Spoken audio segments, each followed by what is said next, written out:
자, 상관관계를 보겠습니다. 상관관계는 뭐라고요? 동등한 입장에서. 자, 키하고 몸무게가 있는데 키가 커야지만 몸무게가 변화하고 또 몸무게가 변화할 때 키가 크느냐 이 두 가지 관계가 있었을 때 키하고 몸무게는 동등한 입장이죠. 그죠? 그래서 키가 클 때 몸무게가 같이 많이 늘어나고 몸무게도 많이 늘어날 사람의 키를 보면 키가 크고 뭐 이렇게 우리가 볼 수가 있죠. 만약에 이걸 인과관계라고 놓고 본다 그러면 둘 중에 하나가 영향력이 있어야 돼요. 그래서 키가 먼저 커야지 몸무게가 늘어난다. 이런 관계가 형성이 되면 인과관계예요. 근데 키하고 몸무게는 어떤 하나가 먼저 변해야지 변하는 게 아니죠. 두 개 사이가 어쨌든 동시에 변한다는 거예요. 그죠? 그런 게 볼 때 상관분석입니다. 자, 이런 걸 볼 때 우리가 이렇게 찍어 볼 수가 있어요. 여러분들 옛날에 수학 시간에 이렇게 산점도라는 걸 찍어 봤을 거예요. 좌표상에다가 이렇게 찍어 봤죠. 자, 그래서 이렇게 보시면 이런 거를 우리가 그림을 찍어 봤을 겁니다. 그죠?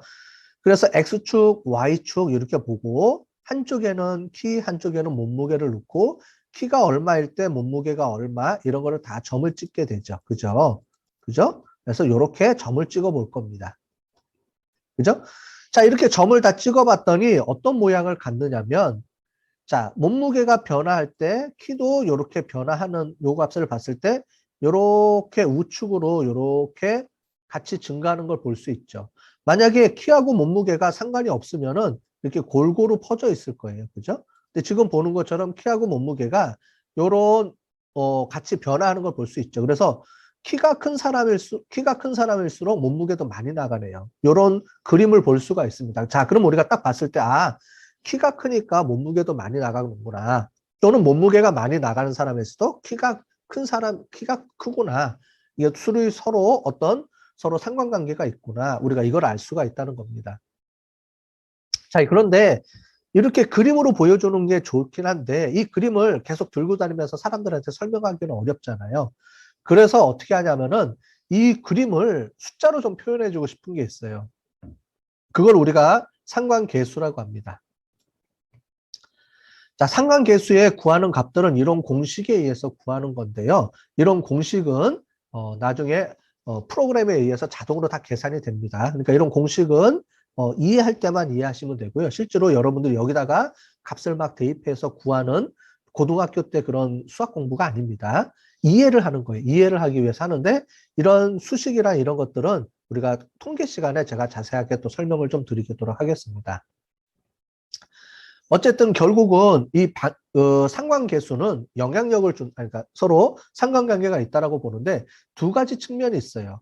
얼마만큼 관계가 깊어 이렇게 보는 게 있고요. 또 하나는 서로 같이 변해 아니면 반대로 변해 이런 게 있습니다. 그래서 이 값을 보면 플러스 1에서 마이너스 1 사이의 값을 가져요. 그래서 이거를 어떻게 해석해 주냐면 0이다 그러면 뭐냐면 둘 사이는 아무 관계가 없는 거예요. 즉 키하고 몸무게는 아무 관계가 없다 그러면 0 이렇게 나오는 겁니다. 자, 그런데 둘 사이에 관계가 있으면 0이 아니겠죠. 그죠? 자, 그러면 0이 아니면 얼마만큼 값을 갖느냐? 그러면은 0에서부터 1 사이의 값을 가져요.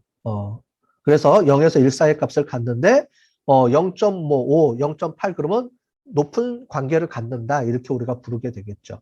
자, 그런데 우리가 키하고 몸무게는 키가 크면 몸무게가 많이 나가고 몸무게가 많이 나가는 사람일수도 키도 상대적으로 크고 이렇게 할 수 있는데 반대로 중고자동차 가격은 어떻게 되냐면 시간이 지남에 따라서 중고자동차는 가격이 하락하죠. 그죠? 그러면 시간이 증가할 때 오히려 가격이 하락해요. 그래서 반대의 관계를 갖습니다. 그래서 그거는 플러스 마이너스를 우리가 같이 봐야 돼요. 그래서 두 가지를 고려해야 됩니다. 얼마나 서로 밀접하냐? 그 다음에 같이 변하느냐? 아니면 반대로 변하느냐? 이 두 가지를 가지고 마이너스 1에서 플러스 1 사이의 값을 가지고 우리가 얼마만큼 관계가 있다 없다를 우리가 보게 됩니다. 자, 그래서 이런 관계를 우리가 갖는 겁니다. 그죠? 이렇게 관계를 가져서 이렇게 보시면 되고요. 관계가 없으면 X축의 변화에 따라서 한쪽이 변화하는 거에 따라서 다른 한쪽이 변화하지 않겠죠. 그렇죠? 골고루 퍼져 있어요. 그죠? 자, 이렇게 보시면 되고요. 자, 그러면 어떻게 보냐면 우리가 임의의 직선을 하나 그리면 이 직선으로부터 데이터가 오밀조밀하게 모여 있으면 관계가 높다라고 보고요. 이렇게 직선을 걷을 때 이 직선으로부터 어떤 의미는 밀접하게 모여있지 않으면은 관계가 없다. 이렇게 보는 겁니다. 그러니까 널리 퍼져 있다. 그러면 서로 한쪽의 변화에 따라서 다른 한쪽의 변화를 패턴을 보이지가 않죠. 자, 이렇게 해서 보는 겁니다. 자, 이런 코릴레이션은 서로 두 개가 동등한 관계에서 보는 거라고 얘기를 했는데 우리가 리그레션은 좀 틀립니다. 자, 리그레션은 누가 만들었냐면 이제 통계학자에 의해서 만들었는데 유전학자에 의해서 만들었어요. 갈턴이라는 사람이 만들었는데 이 사람이 어떤 거를 발견했냐면은 아빠의 키하고 아들의 키하고 이렇게 본 겁니다. 밑에 보시면 이렇게 나와 있죠. 아빠의 키가 크면 아들의 키가 클 거냐 작을 거냐예요. 그랬더니 이렇게 우리가 보시는 것처럼 어떤 일종의 하나의 우리가 가상의 회귀 직선을 하나 그으면 이 직선으로부터 이 변화량을 우리가 볼 수 있다는 겁니다.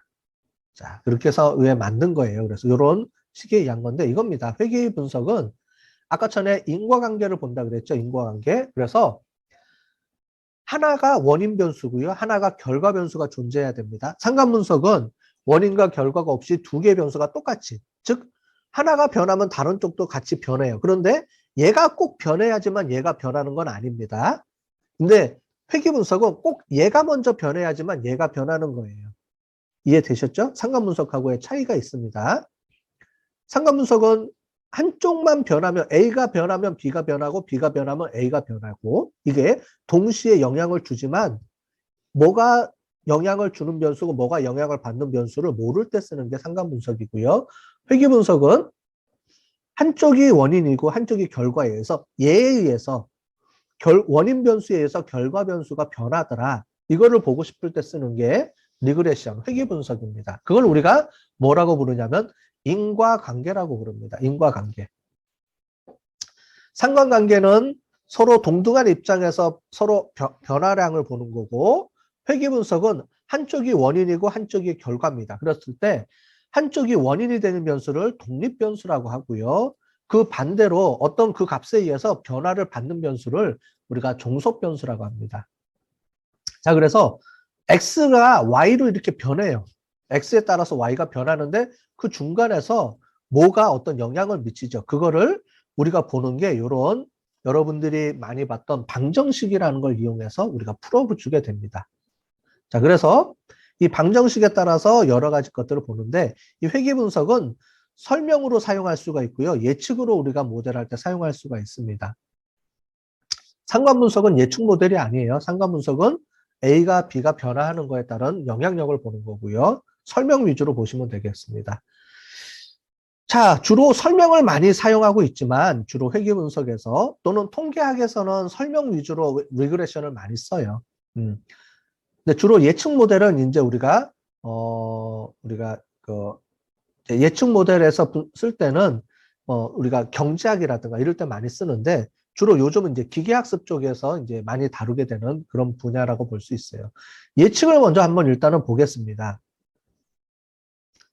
자, 콜레스테롤 수치하고 중성지방 수치를 보는데 콜레스테롤 수치가 높은 사람일수록 중성지방 수치가 높아요. 그래서 피를 가지고 우리가 측정을 할 때 피 속에 있는 콜레스테롤 수치를 보면 중성지방, 간에 있는 중성지방 수치를 우리가 파악을 해서 만약에 이 사람을 더 이제 나중에 이제 그 초음파라든가 이거를 봐야 될 것인지 이거를 검진해낼 수 있습니다.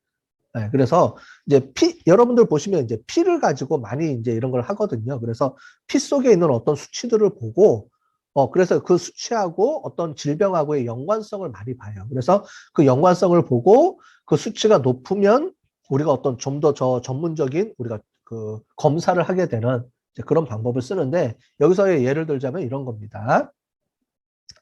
콜레스테롤 수치를 가지고 우리가 중성지방 수치를 과연 예측할 수 있겠느냐 이걸 가지고 우리가 기존에 있던 여러 가지 사람들의 데이터를 가지고 이렇게 봤더니 이런 모양이 나타나 주는 거예요. 자, 그러면은 이제 이렇게 되겠죠.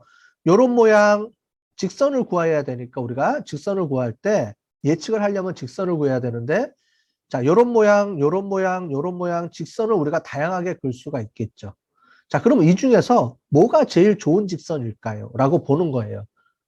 자, 그런 좋은 직선은 뭐냐면 이 하나의 우리가 임의의 직선을 구하는 건데 이게 우리가 아까 전에 봤던 회귀 분석에서 y는 뭐 x 플러스 b 이렇게 해서 우리가 나간다 그랬잖아요. 이런 수식입니다. 그죠? 그러면 많은 데이터들이 실제로 요 선에 다 붙어 있는 게 아니고 조금씩 오차가 있어요. 에러가 있죠. 그죠? 이 식을 가지고 예측하면 요만큼씩 에러가 있습니다. 이 에러가 가장 최소화되는 방법을 우리가 찾아내는 거예요. 그거를 우리가 최소 제곱법이라 그럽니다. 그래서 요 y 값을 보면 우리가 실제로 예측한 요 직선이 있는데 이 직선에 의해서 어떤 일정한 값의 오차가 있겠죠. 그죠? 이 오차가 가장 최소화되는 하나의 직선이 우리가 구하고자 하는 예측선이 되는 거예요. 이제 이거를 이제 연구하는 거예요. 네. 이런 부분들은 나중에 우리가 다시 다음 학기 때 경영 통계 시간에 우리가 시간을 좀 들여서 이거에 대해서 자세하게 좀 설명을 드리도록 하겠습니다. 어쨌든 우리는 인과관계 분석은 이런 회귀 분석을 하나 만드는 거예요. 회귀 직선을. 자, 그러면 이제 이런 모양이 만들어지게 되겠죠. 그죠? 자, 그래서 요거를 이용을 해서 우리가 만들어내는 겁니다. 자, 그래서 요렇게 우리가 아까 전에 봤던 것처럼 예를 들자면 우리가 직원에 따른 콜레스테롤 수치, 중성 지방 수치 요렇게 데이터가 나옵니다. 자, 그러면 중요한 게 우리가 가설 검정이잖아요. 귀무 가설은 뭐냐면 두 변수 간에는 관계가 없다. 우리가 아까 전에 상관 분석할 때 관계가 없으면 0, 관계가 있으면 1. 그래서 같이 변하면 플러스 1, 정반대로 변하면 마이너스 1이라고 했죠. 자, 그러면 기본 가정은 어떻게 되냐면 우리가 여기서의 관계 검정에서는 우리가 차이 검정에서는 모든 그룹은 동등하다, 똑같다, 평등하다, 차이가 없다라고 출발을 한다 그랬죠. 규모 가설이. 이런 관계 검정에서의 규모 가설은 무조건 뭐냐면 관계가 서로 없다예요. 왜냐면 우리가 지금 우리가 관계가 있는지 모르잖아요. 그죠? 관계가 없다라고 가정을 하고 진짜 이게 관계가 없는지 아니면 관계가 있는지를 우리가 밝혀내는 거죠. 연구라는 거는. 자, 그래서 기본적으로는 관계가 없다예요. 자, 그러면 이제 우리가 분석을 해서 진짜 관계가 없는지 관계가 있는지를 우리가 찾아내야 되겠죠. 자, 그 부분입니다. 그래서 관계가 없다. 그 다음에 영향력이 있다. 요게 기각되면 자, 그래서 이제 이렇게 우리가 분석을 해주면 여기 나옵니다. 자, 요 유의 수준 값은 뭐라 그랬어요? 귀무가설이 맞을 확률이라 그랬죠? 자, 귀무가설이 뭐예요? 두 변수 간에는 관계가 없다. 즉, 콜레스테롤 수치는 중성지방 수치하고 아무 관계가 없다라는 게 귀무가설입니다. 자, 그렇게 봤더니 그게 맞을 확률이 제로에 가깝죠. 따라서 우리는 어떻게 최종 결론을 내려주냐면 콜레스테롤은 중성지방 수치에 영향을 서로 주는 서로 그런 변수다라고 우리가 최종적으로 결론을 내릴 수가 있습니다. 자, 그랬을 때 결국 우리는 예측 모델은 이 콜레스테롤 수치를 가지고 그러니까 중성 지방 값이 얼마 정도 되는지를 우리가 예측 모델을 삼아야 되겠죠. 자, 그럴 때 이렇게 분석하면 우리가 SPSS라는 통계 패키지에서 값을 두 개를 보여줍니다. 요렇게. 자, 그래서 이 두 가지 중에 하나는 예측할 때 쓰고요. 하나는 설명할 때 쓰는 거예요. 이제 요걸 알려드리고 싶은 거예요. 자, 그래서 우리가 어떤 통계 패키지를 열심히 돌리면 이 통계 패키지에 나온 결과를 해석을 해야 되죠. 그게 여러분들이 할 일입니다. 여러분들은 처음에 어떤 문제가 닥쳤을 때 이 문제가 어떤 방법으로 풀어야 되는지를 알아야 되고요. 그 다음에 이제 분석하면은 뭐 SPSS, R, 파이썬 이런 걸 가지고 분석을 막 하게 되면 이제 이런 결과가 나옵니다. 그럼 중요한 거는 이런 결과를 가지고 우리가 결과를 이제 해석을 해야 되죠. 그죠? 일반 사람들은 통계값을 해석을 못 합니다. 그죠?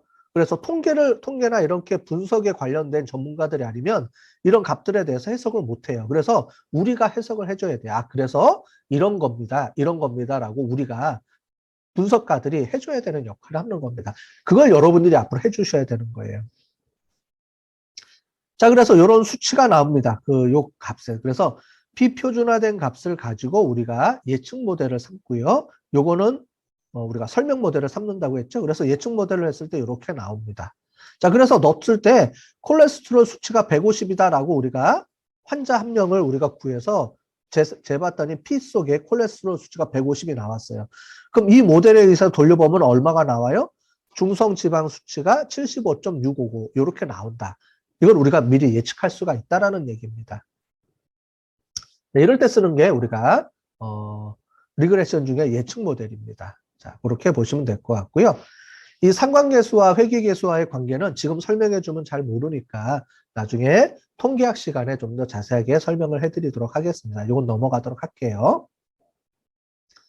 자, 이제 두 번째로 리그레션 중에서 설명입니다. 설명 같은 경우는 어떻게 하느냐?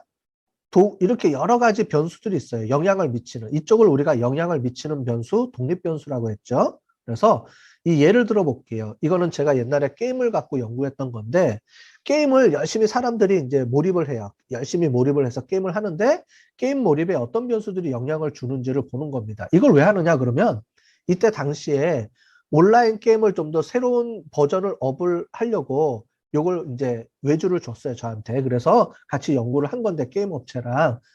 그래서 사람들이 뭐에 의해서 이렇게 게임에 몰입하는지를 본 거예요. 이제 이런 걸 파악해야지 우리가 새로운 신제품을 개발하거나 새로운 버전업을 할 때 뭐에 집중할 것인지를 우리가 파악을 하게 되는 거죠.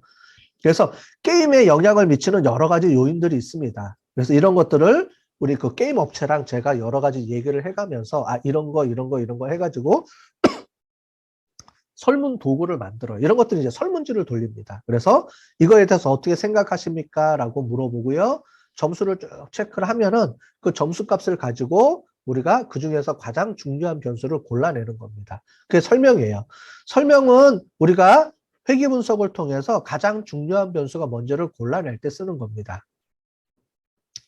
자, 그런데 아까 전에처럼 이렇게 하나하나 쓸 수도 있지만 여러 개 필요하겠죠, 당연히. 예, 그래서 이렇게 보시면 요게 이렇게 두 개까지는 확장이 돼요. 그런데 세 개 이상, 네 개 이상 돼야 되는데 우리가 사람은 공간에서 보면 3차원까지뿐이 인지를 못하기 때문에 그냥 간단하게 표현한 거고요. 실제로 이제 3차원, 4차원, 5차원 넘어가게 되면 이거 사람이 이제 머리로는 이제 이게 표현이 안 됩니다. 자, 요걸 보여드릴게요. 자, 이거예요. 그럼 아까 전에 우리가 본 것처럼 여러 변수들 중에서 뭐가 가장 영향이 미치는 변수냐라고 할 때 요거는 예측할 때 쓰고요. 요거는 우리가 그 설명할 때 쓰인다 그랬죠. 그래서 비표준화 계수는 예측할 때, 우리는 예측하는 게 아니니까 얘가 쓰는 거 아니고요. 표준화 계수 예측할 때 쓰는 겁니다. 그래서 이렇게 요 값을 쓰면 되는데 이 값은 0에서 1 사이의 값을 가져요. 물론 플러스 마이너스입니다. 마이너스 1에서 플러스 1 사이의 값을 가져요. 그 중에서 가장 큰 점수가 가장 중요한 변수입니다. 여기 보시면 이게 가장 중요한 변수죠. 자, 그래서 이렇게 보시면 되고 이 값이 의미가 있다는 요걸 보면 되죠. 아까 전에 귀무가설에서 이 값이 0이냐 0이지 않은지를 우리가 다 봐야 돼요. 각각에 대해서. 자, 어쨌든 설명에 대해서 이해가 됐죠. 그래서 회귀 분석은 인과관계를 돌리는 건데 예측 모델을 할 때도 쓰고요. 그 다음에 설명을 할 때도 쓰는데 통계학에서 쓰는 주로 방법은 설명을 위주로 해서 어떤 변수들 간의 영향력을 볼 때 주로 많이 쓴다. 이렇게 이해를 하시면 되겠습니다. 관계검정은 예측 모델과 설명 모델 두 개로 쪼개집니다. 자, 그 중에 하나가 또 리그레션이 있어요. 리그레션은, 그러니까 로지스틱 리그레션이 있는데 리그레션은 두 가지 측면이 있습니다. 하나는 우리가 통계학에서의 리그레션을 우리가 돌릴 때가 있고요.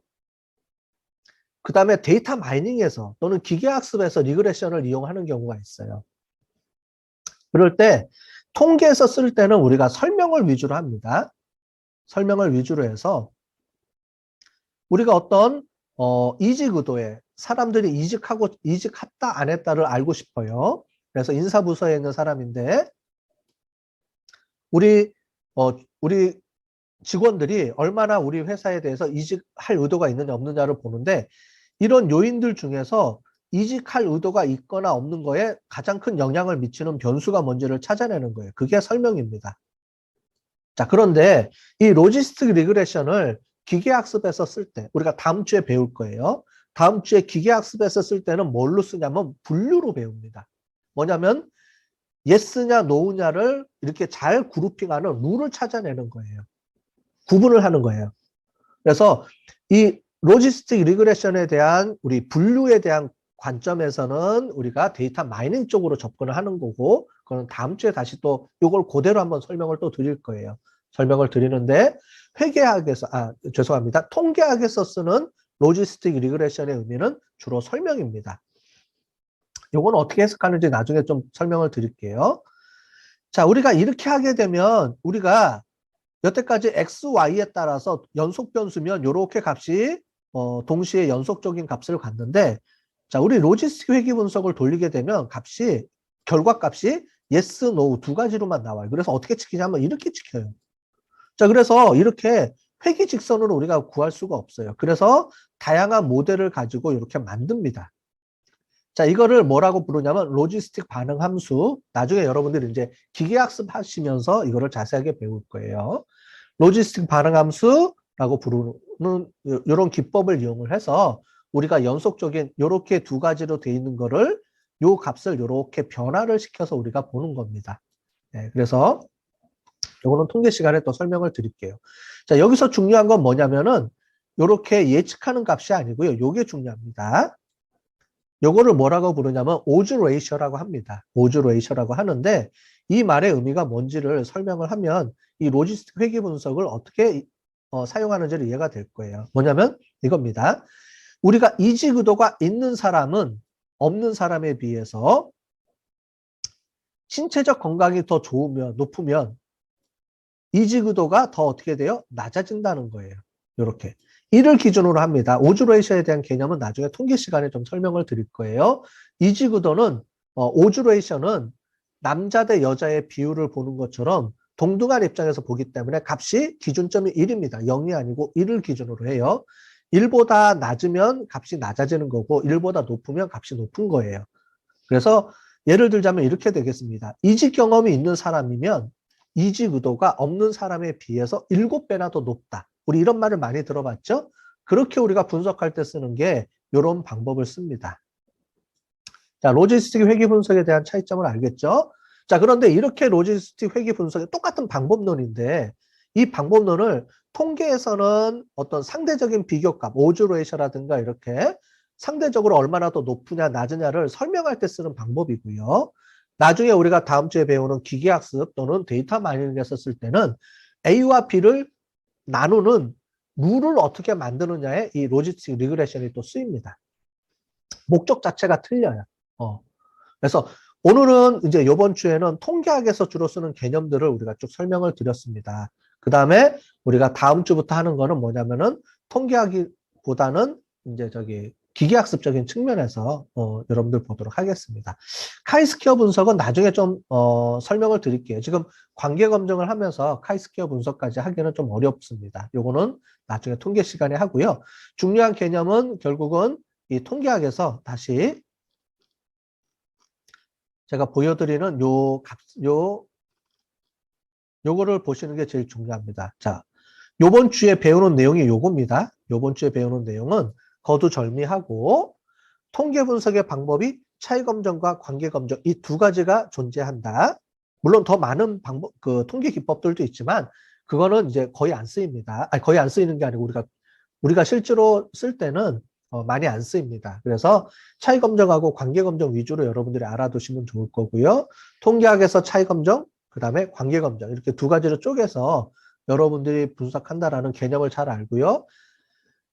다시 한번 설명드리겠지만 여러분들이 요번 주에 꼭 알으셔야 될 건 뭐냐면 요런 문제가 닥쳤을 때 요런 분석 기법을 써야 돼요라는 거예요.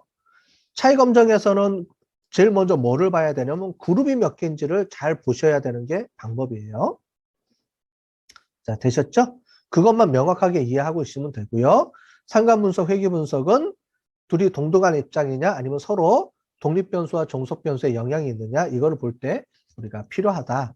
이렇게 이해를 하시면서 보시면 좋을 것 같습니다. 자, 요번 한 주 동안 좀 어려운 내용이었죠. 통계 분석이. 그래서 어렵다고 좀 생소하기 때문에 여러분들이 어려울 텐데 우리가 요거는 요 정도까지 이해를 하시고 우리가 다음 학기 때 이제 배울 때 구체적으로 배우시면 한 번 더 배우시게 되면 이제 이 부분에 대해서 좀 더 이해가 되실 거예요.